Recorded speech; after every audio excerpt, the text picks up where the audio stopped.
और इस वक्त की एक बड़ी खबर आपको बता दें, आज प्रधानमंत्री नरेंद्र मोदी ने बेंगलुरु में चल रही विपक्ष की बैठक पर बड़ा हमला बोला। उन्होंने विपक्ष की बैठक को कट्टर भ्रष्टाचारियों का जमावड़ा बताया। वहीं उन्होंने परिवारवाद और जातिवाद का जहर बेचने का भी आरोप लगाया। उन्होंने कहा कि विपक्ष लोकतंत्र को बंधक बनाना चाहता है। बंगाल की हिंसा पर प्रधानमंत्री ने ममता बनर्जी को भी घेरा और विपक्ष पर हिंसा पर खामोश रहने का आरोप लगाया। ये जो बड़ी बातें हैं प्रधानमंत्री के संबोधन की रही है, वो हम आपको बता रहे हैं, जिसमें उन्होंने विपक्ष के ऊपर कड़ा हमला, तीखा प्रहार किया और इसके साथ ही नेपोटिज्म यानी कि परिवारवाद का भी आरोप लगाया और आपको बताएं भ्रष्टाचारी बताया है और कहा है कि ये जो सम्मेलन हो रहा है, ये विपक्षी एकता के नाम पर जो गठजोड़ हो रहा है, वो दरअसल अंदर खाने कुछ और ही है, लोकतंत्र को बंधक बनाने की साजिश बताया। तो एक तरफ आप देखिए तमाम बड़ी विपक्षी पार्टियां जो एकजुट होकर 2024 की रणनीति बनाने में जुटी हैं, दूसरी तरफ प्रधानमंत्री नरेंद्र मोदी का बयान। लोग 2024 चुनाव में फिर एक बार हमारी सरकार वापस लाने का मन बना चुके हैं, निर्णय ले चुके हैं। ऐसे में भारत की बदहाली के जिम्मेदार कुछ लोग अपनी दुकान खोलकर बैठ गए हैं। इन्हें देखकर मुझे एक कविता की कुछ पंक्तियां याद आती हैं। एक कवि महाशय ने अवधी में लिखा था, यह अवधी भाषा में लिखी गई कविता है। गायित कुछ है, हाल कुछ है, लेबिल कुछ है, माल कुछ है। 24 के लिए 26 होने वाले राजनीतिक दलों पर यह बड़ा फिट बैठता है। गायित कुछ है, हाल कुछ है, लेबिल कुछ है और माल कुछ है। यानी गाना कोई और गाया जा रहा है, जबकि सच्चाई कुछ और है।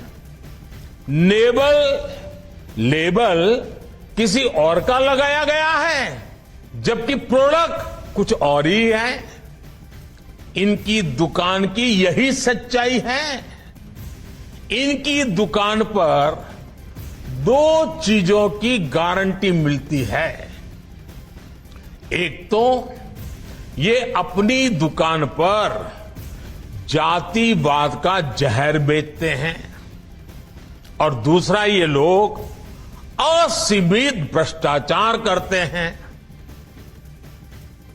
तो प्रधानमंत्री नरेंद्र मोदी जबरदस्त हमला बोलते हुए तमाम विपक्षी पार्टियों पर जो कि एकजुट होकर 2024 की रणनीति बनाने में जुटे हुए हैं और जिस शख्स के खिलाफ ये सबसे बड़ी लड़ाई लड़ने जा रहे हैं, विपक्षी पार्टी एकता बनाकर, उन्हीं का यानी कि देश के प्रधानमंत्री नरेंद्र मोदी का जबरदस्त हमला विपक्ष की तमाम पार्टियों पर, इस एकता पर दिखाई दिया। और खासकर प्रधानमंत्री नरेंद्र मोदी ने हमला बोला परिवारवाद के ऊपर। अरुण सिंह मेरे सहयोगी जुड़े हैं, उनका रुख कर लेते हैं सीधा। अरुण, देखिए पहले से ही अंदेशा यह था कि प्रधानमंत्री जब बोलेंगे तो विपक्षी एकता जो दिखाई दे रही है उसके ऊपर जरूर उनका हमला होगा। न्यूज 18 के अमिताभ सिन्हा ने यह बात बताई भी थी और अरुण हुआ भी वैसे ही।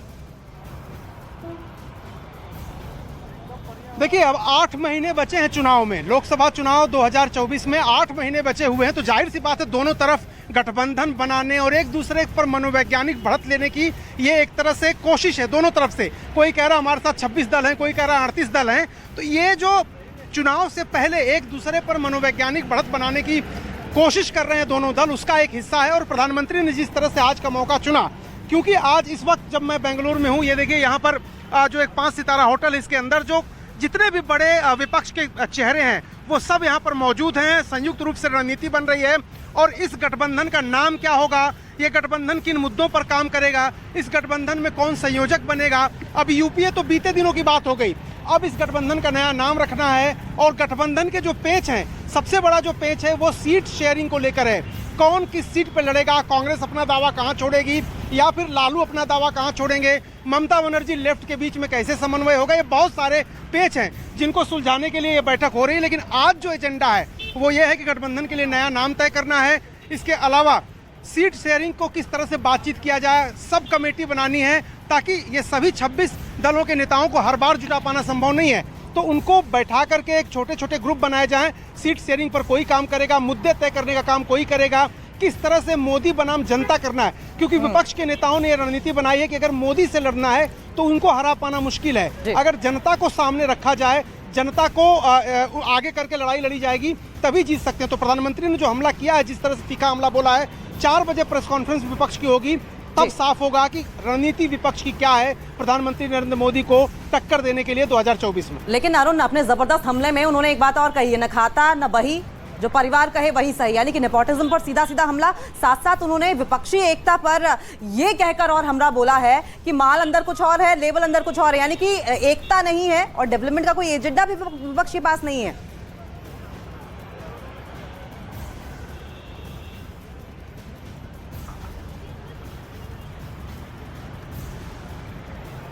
अरुण, क्या आप तक हमारी आवाज पहुंच पा रही है? और अगर पहुंच पा रही है तो अपना सवाल दोबारा दोहराएंगे। पीएम मोदी की ओर से साफ तौर पर यह कहा गया, न खाता न बही। प्रधानमंत्री ने स्पष्ट तौर पर जो विरोधाभास होते हैं गठबंधन के, उनकी तरफ इशारा किया है। कोई भी गठबंधन जब बनता है तो विरोधाभास होते हैं, समान विचारधारा के दल नहीं होते हैं जो एक साथ जुड़ते हैं, लेकिन चूंकि चुनाव सामने है तो अपने जो विरोधाभास है उसको दूर रख के सीट शेयरिंग कैसे करेंगे राज्य दर राज्य। उत्तर प्रदेश की बात करिए, वहां पर समाजवादी पार्टी, बीएसपी, जयंत चौधरी और कांग्रेस 4 बड़े दल हैं, वो कैसे एक दूसरे के साथ रहेंगे, क्योंकि वो चुनाव में इसके पहले या फिर सीट शेयरिंग को लेकर के उनके बीच मतैक्य नहीं बन सकता।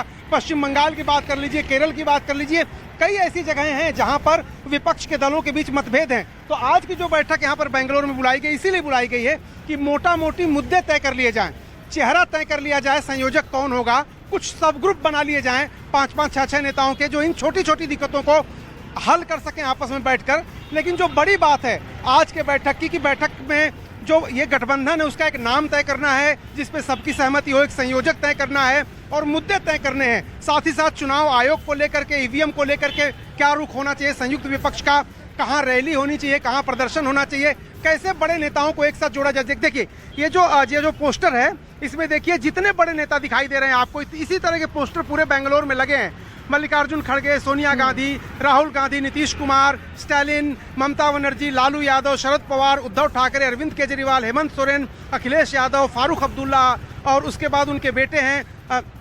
इधर देखिए अगर आप तो महबूबा मुफ्ती, सीताराम येचुरी, तेजस्वी, डी राजा, जयंत चौधरी, तो जितने भी ये दल हैं और जितने भी नेता हैं, इन चेहरों को एक साथ जोड़े रख पाना बड़ी चुनौती होगी इस गठबंधन के लिए, और इसीलिए इस तरह की बैठकें आगे भी और होती रहेंगी। प्रधानमंत्री नरेंद्र मोदी का जो बयान सामने आया, इससे पहले भी बीजेपी के नेता भी यही कहते रहे हैं कि एक साथ अगर वो लड़ेंगे तो हमारे लिए तो लड़ाई और भी आसान हो जाएगी।